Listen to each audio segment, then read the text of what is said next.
लाडकी बहीण योजनेचे नवीन फॉर्म सुरू. जर तुमचा अर्ज पेंडिंग असेल, रिजेक्ट झालेला असेल किंवा तुम्हाला नवीन अर्ज करायचा असेल किंवा तुमचे लाडकी बहीण योजनेचे 1500 रुपये इथं बंद झालेले असेल, तर अशा सर्व लाडकी बहिणींनी हा व्हिडिओ शेवटपर्यंत बघा. आता तुम्हाला नवीन अर्ज इथं करता येणार आहे. जर तुमचा अर्ज इथं रिजेक्ट झालेला असेल किंवा तुमचा अर्ज इथं पेंडिंग आहे, जर लाडकी बहीण योजनेचे पैसे तुमचे इथं बंद झालेले आहे किंवा तुम्हाला 2-3 महिन्यांपासून पैसे तुमच्या खात्यामध्ये आले नसतील, तर हा व्हिडिओ तुम्ही शेवटपर्यंत बघा. आता प्रामुख्याने लाडकी बहीण योजनेचे जे काही अर्ज आहेत ते पेंडिंग का आहेत. आता यामध्ये सर्वात महत्त्वाचं कारण म्हणजे बँक पासबुकला आधार लिंक नसणे, यामुळे बरेच महिलांचे अर्ज इथं पेंडिंग आहे. यानंतर इथे 2 नंबरला KYC, यामध्ये बरेच लाडक्या बहिणींनी इथं KYC केलेली नाही, त्यामुळे त्यांचे अर्ज पेंडिंगमध्ये आहे. यानंतर इथे आपलं जे की लाडकी बहिणीचे अर्जात नाव, जन्मतारीख किंवा इतर माहितीमध्ये तफावत आहे, म्हणजे माहितीमध्ये बदल आहे किंवा माहिती चुकीची दिलेली आहे.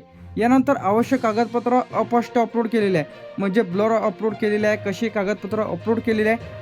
तांत्रिक अडचण किंवा पडताळणीमध्ये प्रक्रिया सुरू असणे, यामुळे तुमचा अर्ज इथं पेंडिंग आहे.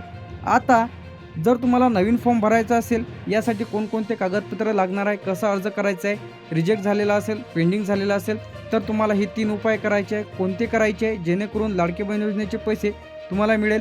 नवीन फॉर्मबद्दल प्रक्रिया संपूर्ण माहिती पाहणार आहे. आता सर्वप्रथम अर्जाची स्थिती जे काही नियमित तपासून घ्यायचं आहे, की तुम्ही तुमच्या बँक पासबुकला आधार लिंक आहे का याची खात्री करून घ्या. तुम्ही KYC केलेली आहे का हे चेक करून घ्यायचं आहे. यानंतर पैसे कधी मिळू शकतात. आता ज्या अर्जाची पडताळणी पूर्ण होईल आणि अर्ज मंजूर होतील, तर अशा लाभार्थ्यांना पैसे त्यांच्या खात्यामध्ये 1500 रुपये पुन्हा इथं सुरू होणार आहे. आता अर्ज करताना झालेल्या जे काही चुका दुरुस्त करायच्या आहे, यामध्ये चुकीचे बँक खाते क्रमांक दिलेले असेल किंवा आधार क्रमांक चुकीचा दिलेला असेल, अपूर्ण कागदपत्र, त्याचप्रमाणे चुकीचा मोबाईल नंबर दिलेला असेल, नावातील स्पेलिंग चुका असतील किंवा या संबंधित काही माहिती असल्यास किंवा माहिती पाहिजे असल्यास तुम्हाला 181 या हेल्पलाईन नंबरवरती लाडक्या बहिणींच्या लगेच कॉल करा. आता आपण लाडकी बहीण योजनेचा अर्ज रिजेक्ट झालेला आहे. भरपूर महिलांचे अर्ज इथे रिजेक्ट झालेले आहेत, तर त्याची कारणे पाहणार आहे, कोणकोणत्या कारणामुळे. आता काय होते, आधार कार्ड आणि अर्जामध्ये नाव जुळत नाही. आता महिलांचे आधार कार्ड आणि अर्जामध्ये जे काही नाव टाकलेलं आहे ते त्यांच्याशी जुळत नाही आहे. यानंतर आधार लिंक नसणे, चुकीची किंवा अपूर्ण कागदपत्र अपलोड करणे, तर तुमच्या आधार कार्डच्या जागी TC अपलोड करणे, बर्थ सर्टिफिकेटच्या जागी एखादं इतर कोणते डॉक्युमेंट्स अपलोड करून देणे, त्यामुळे. यानंतर पात्रतेच्या अटी पूर्ण न होणे, म्हणजे पात्रतेमध्ये ते बसत नाही. 5 लाखापेक्षा जास्त उत्पन्न आहे, 2.5 लाखापेक्षा जास्त उत्पन्न आहे, तर असे अपात्र, चुकीची माहिती भरलेली किंवा एकाच व्यक्तीने अनेक अर्ज केलेले आहे, यामुळे त्यांचे अर्ज इथे रिजेक्ट झालेले आहे. सर्वप्रथम अर्ज रिजेक्ट होताना चेक करून घ्या की तुमचे कागदपत्रांमुळे त्रुटीमध्ये इथं आलेलं आहे का. आधार कार्ड, बँकेचं पासबुक, मोबाईल नंबर, रहिवासी दाखला इत्यादी डॉक्युमेंट्स तुम्हाला आता पुन्हा अर्ज करता येईल का. आता सध्या तरी कोणती इथं अपडेट आलेली नाही आहे. त्या संदर्भात जसे की अपडेट येईल तर सर्वप्रथम आपल्या चॅनलवरती तुम्हाला अपडेट मिळणार आहे. आता यामध्ये हा चुका टाळायच्या आहे. यामध्ये चुकीचे नाव, आधार क्रमांक चुकीचा, चुकीचे बँक खाते क्रमांक, अपूर्ण कागदपत्रे, दुसऱ्याचा कागदपत्राचा वापर. आता बंद झालेले पैसे पुन्हा सुरू होतील का. आता सर्वच महिलांचा तर हा महत्त्वाचा प्रश्न आहे, म्हणजे पैसे बंद झाले पुन्हा सुरू होतील का. तर हो, म्हणजे तुम्ही जर तुमच्या त्रुट्या दूर केल्या, तर म्हणजे तुम्ही जर चुकी दुरुस्ती केली तर तुमचे पैसे पुन्हा सुरू होतील. आता यामध्ये जे की 90% महिलांचे पैसे का अडकलेले आहे, यामध्ये KYC, PM किसानची लाडक्या बहिणींची जे काही KYC आहे ते न केल्यामुळे पैसे इथं थांबलेले आहेत. आणि दुसरं जे यामध्ये आहे, बँक खाते आधारशी लिंक नसणे, म्हणजे बरेच महिलांचे बँक पासबुकला आधी काही DBT लिंक नाही. DBT लिंक आहे, बँक सेंडिंग नाही आहे, NPCI मॅपिंग नाही आहे, ते तुम्ही लगेच चालू करून घ्या. किंवा ज्यांचे खाते इनॲक्टिव्ह आहे, बंद आहे, अर्जांमध्ये चुकीची माहिती दिलेली आहे आणि बरेच लाडक्या बहिणींनी अधिकही KYC केलेले नाही. तर आता KYC कशी करायची आहे. सर्वप्रथम तुम्हाला लाडकी बहीण योजनेच्या ऑफिशियल पेजवरती यायचं आहे, तर इथे दिसेल तुम्हाला मुख्यमंत्री माझी लाडकी बहीण योजनेचे लाभार्थी KYC प्रक्रिया पूर्ण करण्यासाठी इथे क्लिक करा. या ऑप्शनवरती क्लिक करायचं आहे. क्लिक केल्याच्या नंतर आता तुम्हाला इथं ऑप्शन येणार आहे KYC मुख्यमंत्री माझी लाडकी बहीण योजना. लाभार्थ्यांचा आधार नंबर इथं टाका, हा जो कॅप्चा आहे कॅप्चा टाका आणि मी सहमत आहे या ऑप्शनवरती क्लिक करून OTP पाठवा या ऑप्शनवरती क्लिक करायचं आहे. आता ज्या लाडक्या बहिणींची KYC करायचं आहे त्यांचा आधार नंबर टाकल्यानंतर त्यांच्या आधारवरती एक OTP जाईल. ते OTP तुम्हाला इथं टाकायचं आहे आणि सबमिट करा या ऑप्शनवरती क्लिक करायचं आहे. जसं तुम्ही त्यावरती क्लिक कराल तर दुसरं ऑप्शन तुमच्या समोर इथं ओपन होईल. यामध्ये दिसेल तुम्हाला वडिलांचा किंवा पतीचा आधार नंबर तुम्हाला इथं टाकायचा आहे. याचप्रमाणे हा जो कॅप्चा इथं टाका आणि मी सहमत आहे या ऑप्शनवरती क्लिक करून OTP पाठवा या ऑप्शनवरती क्लिक करायचं आहे. पुन्हा एक OTP येईल. त्यांच्या आधारला जो काही मोबाईल नंबर लिंक असेल OTP टाकल्याच्या नंतर यामध्ये तुम्ही लॉग इन व्हाल. यानंतर तुम्हाला ज्यांचं तुम्ही आधार नंबर टाकलेला आहे त्यांचं नाव तुम्हाला इथे दिसेल. यामध्ये आता जातीचा प्रवर्ग आपल्याला सिलेक्ट करायचा आहे. यामध्ये अनुसूचित जाती आहे, अनुसूचित जमाती आहे, इतर मागासवर्गीय आहे, विमुक्त जाती आहे, विमुक्त जाती ब आहे, भटकत जाती आहे.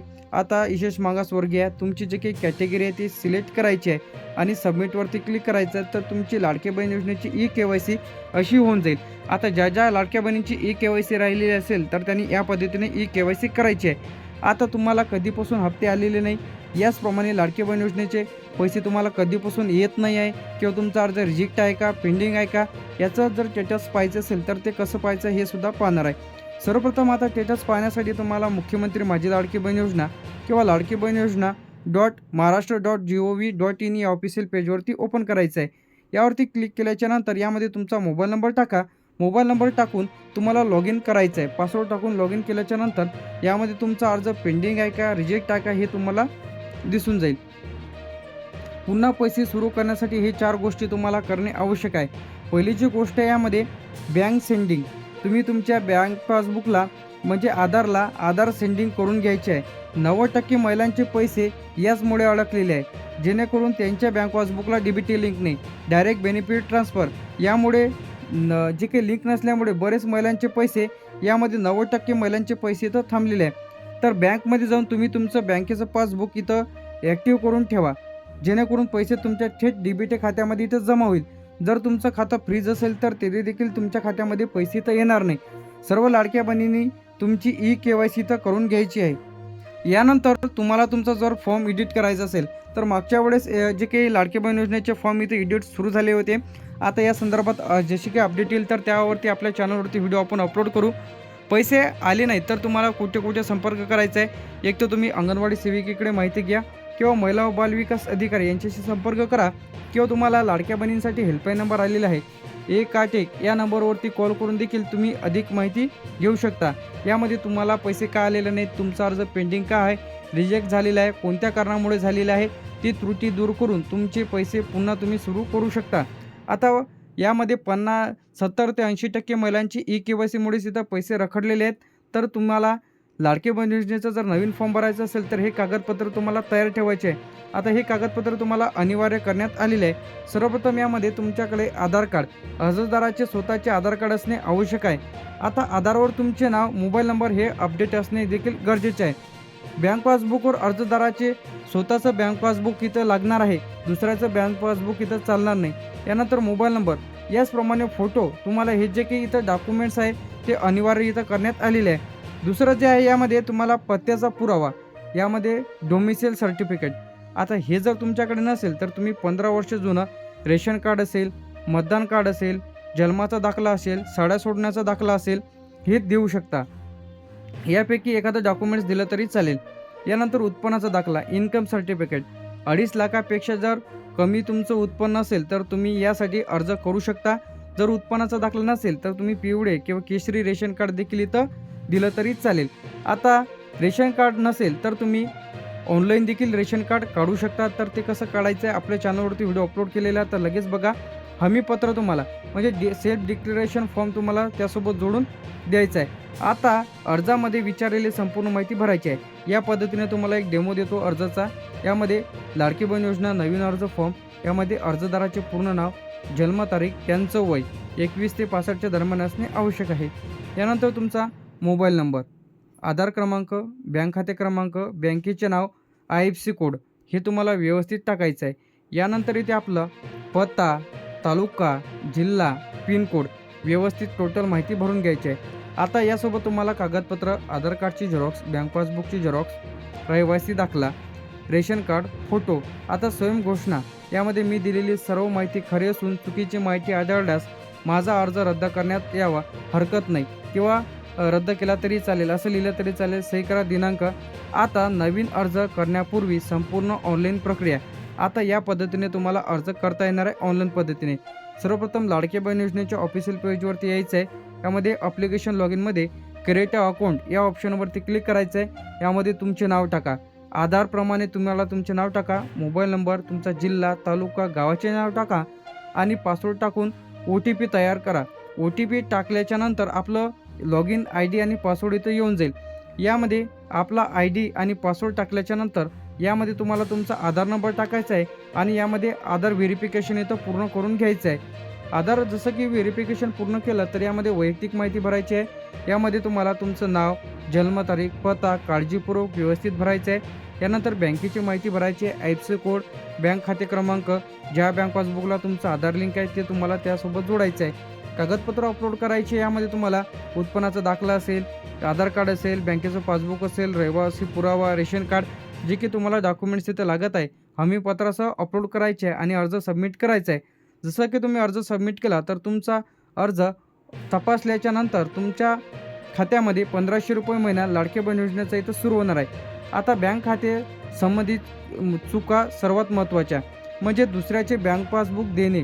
म्हणजे तुम्ही जर दुसऱ्याचं बँक पासबुक जर घेतलं तर तुम्हाला पैसे तर मिळणार नाही. तुम्ही मुलाचं, पतीचं, कोणाचंच इथं चालणार नाही. तुम्हाला तुमचं वैयक्तिक म्हणजे स्वतःचं खातं इथं लागणार आहे. जॉईंट खातं देखील इथं चालणार नाही. स्वतःचं वैयक्तिक अकाउंट इथं चालणार आहे. जॉईंट खातं देखील इथं देऊ नका. आता ज्या बँक पासबुकला तुमचं आधार लिंक आहे असंच बँक खातं तुम्हाला इथे द्यायचं आहे. आधार कार्ड माहिती चुका. आता बरेच जणांचं आधारवर नाव वेगळं आहे, बँक पासबुकवर नाव वेगळं आहे. तर अशांनी किंवा तुमच्या इतर डॉक्युमेंट्समध्ये वेगवेगळं नाव आहे तर अशांनी हे एडिट करून म्हणजे यामध्ये तुम्हाला व्यवस्थित ते डॉक्युमेंट्स दुरुस्त करून तुम्हाला इथं अपलोड करायचे आहे. आता बरेच जणांचे डॉक्युमेंट्स इथं अपलोड केलेले आहेत ते म्हणजे ब्लर वगैरे, तर व्यवस्थित स्पष्ट डॉक्युमेंट्स इथं अपलोड करायचे आहे. रेशन कार्डमध्ये तुम्हाला जे काही 2.5 लाखापेक्षा जास्त उत्पन्न असेल तर तुम्हाला योजनेचा लाभ इथं मिळणार नाही. तर आता मुख्यमंत्री माझी लाडकी बहीण योजना आणि ज्यांचे अर्ज पेंडिंग आहे तर अशांनी लगेच तुम्ही तुमची eKYC करा. eKYC जर आता लवकरच इथं त्या संदर्भात अपडेट यायची राहिलेली आहे तर eKYC कशी करायची आहे याचप्रमाणे तुमचा जर अर्ज रिजेक्ट झालेला असेल तर तुम्ही महिला व बालविकास अधिकारी यांच्याशी संपर्क करू शकता किंवा 181 या हेल्पलाईन नंबरवरती लगेच कॉल करा. तर मुख्यमंत्री माझी लाडकी बहीण योजनेचे नवीन फॉर्म लवकरच या संदर्भात देखील अपडेट इथं येणार आहे. आता अर्ज पेंडिंग आहे, रिजेक्ट झालेला आहे तर अशा महिलांनी लगेच 181 या हेल्पलाईन नंबरवरती कॉल करा आणि अधिक माहिती